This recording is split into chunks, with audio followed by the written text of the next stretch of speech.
அனைவருக்கும் வணக்கம் நண்பர்களே. ஒரு சாதாரண கூலி ரயில் நிலையத்தில் வைஃபையை பயன்படுத்தி செய்த காரியத்தை பற்றி தான் நம்ம இப்போ இந்த வீடியோவில் டீட்டெயில்டாக பார்க்க போகிறோம். முடிஞ்ச அளவுக்கு இந்த வீடியோவை எங்கேயுமே ஸ்கிப் பண்ணாத முழுமையாக பாருங்கள்.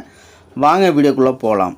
கேரளா மூணாரை சேர்ந்த ஸ்ரீநாத் எர்ணாகுளத்தில் கூலி வேலை செய்து தனது குடும்பத்தை ஆதரித்தார். தனது குடும்பத்திற்கு வருமானம் ஈட்டி தரும் ஒரே நபர் அவர்தான் என்பதால் ரயில் நிலையத்தில் பயணிகள் பை சுமக்கும் பணியில் அவர் மிகவும் அர்ப்பணிப்புடன் இருந்தார். அவர் 2 ஷிஃப்ட்டுகளில் வேலை செய்ய தொடங்கினார். ஆனாலும் அப்போது கூட அவரால் ஒரு நாளைக்கு சுமார் 400 முதல் 500 வரை மட்டுமே சம்பாதிக்க முடிஞ்சது. நிலைமை கடினமாக தெரிந்தது. ஆனால் ஸ்ரீநாத் நிலைமையை மாற்ற வேண்டும் என்ற உறுதியுடன் இருந்தார். ஸ்ரீநாத் சிவில் சர்வீஸ் தேர்வுக்காக படிக்க தொடங்கினார். ஆனால் அவரது குறைந்த நிதி ஆதாரங்கள் காரணமாக அவரால் அதிக ஆசிரியர் செலவுகளை செலுத்த முடியவில்லை. அந்த நேரத்தில் அவரது ஸ்மார்ட் ஃபோன் காப்பாற்றியது.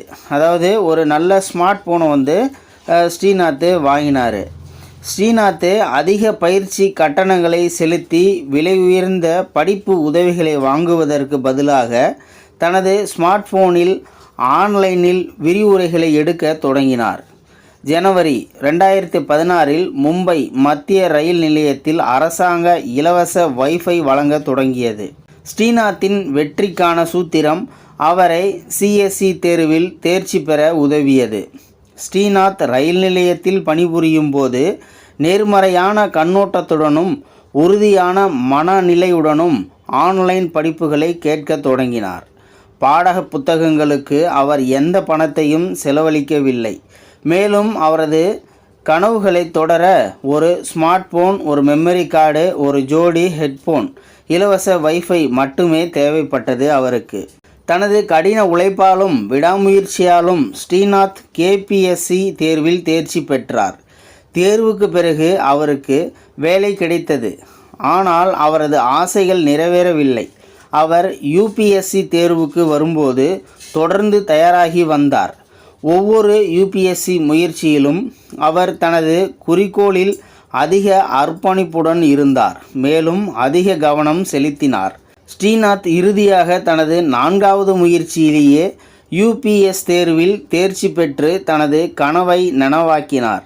ரயில் நிலையத்தில் சுமை தூக்கும் பணியிலிருந்து நாட்டின் முக்கிய அரசு அதிகாரியாக மாறும் வரையிலான அவரது அசாதாரண பயணத்தால் மில்லியன் கணக்கான ஆர்வலர்கள் ஈர்க்கப்பட்டுள்ளனர்.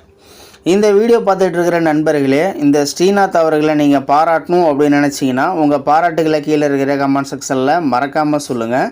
இந்த வீடியோ பிடிச்சிருந்தா ஒரு லைக் பண்ணிக்கோங்க. இந்த வீடியோ முடிஞ்ச அளவுக்கு மற்றவங்களுக்கும் ஷேர் பண்ணுங்கள். அப்படியே நம்ம சேனலை சப்ஸ்கிரைப் பண்ணிக்கோங்க. மறக்காமல் பெல் சிம்பிளையும் கிளிக் பண்ணிக்கோங்க. நன்றி, வணக்கம்.